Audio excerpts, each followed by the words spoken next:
আন্তর্জাতিক মহলের একটা বিশেষ আগ্রহ রয়েছে বিএনপির চেয়ারম্যান জনাব তারেক রহমানের প্রতি, ওনার নেতৃত্বের প্রতি, ওনার বাংলাদেশ নিয়ে উন্নয়ন ভাবনার প্রতি।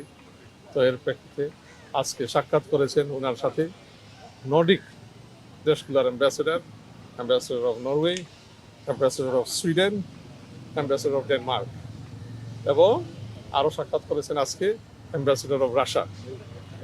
এই সব সাক্ষাৎগুলো সৌজন্যমূলক সাক্ষাৎ ছিল, অত্যন্ত কোডাইল একটা এক্সচেঞ্জ হয়েছে ওনাদের সাথে।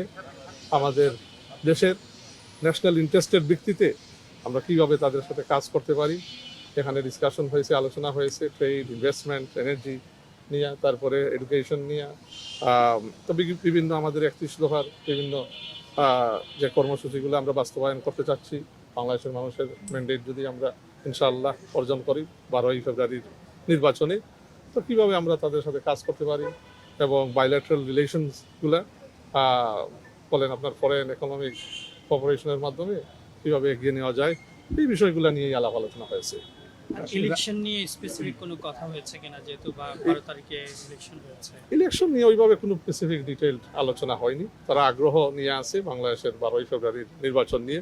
তারা আশাবাদী বাংলাদেশ একটা ডেমোক্রেটিক স্পেসের দিকে যাবে, ডেমোক্রেটিক ট্রানজিশনের দিকে যাচ্ছে, এবং যেভাবে বাংলাদেশের মানুষও আগ্রহ নিয়ে আছে, এক্সাইটেড হয়ে আছে যে তারা 17 বছর পরে ভোট দেওয়ার একটা সুযোগ পাবে, সেইভাবে আন্তর্জাতিক মহলেও একটা আগ্রহ আছে, এক্সাইটমেন্ট আছে যে বাংলাদেশ ডেমোক্রেটিক ট্রানজিশনের দিকে এগিয়ে যাচ্ছে।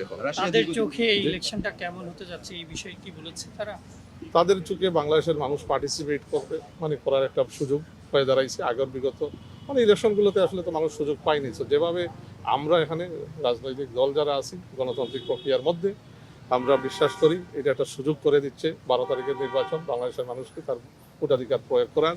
তো সেই সাথে আপনার আন্তর্জাতিক মহলেও আজকে যে রাষ্ট্রদূতগণ যে আপনার 4টি দেশের রাষ্ট্রদূত ওনার সাথে সাক্ষাৎ করেছেন, তারাও বিশ্বাস করেন যে একটা সুযোগ এটা তৈরি করে দিচ্ছে। রাশিয়া দীর্ঘদিন ধরে চেষ্টা করে যাচ্ছে প্রতিরক্ষা সরঞ্জাম বিক্রির জন্য, এই ব্যাপারে কোনো কথা?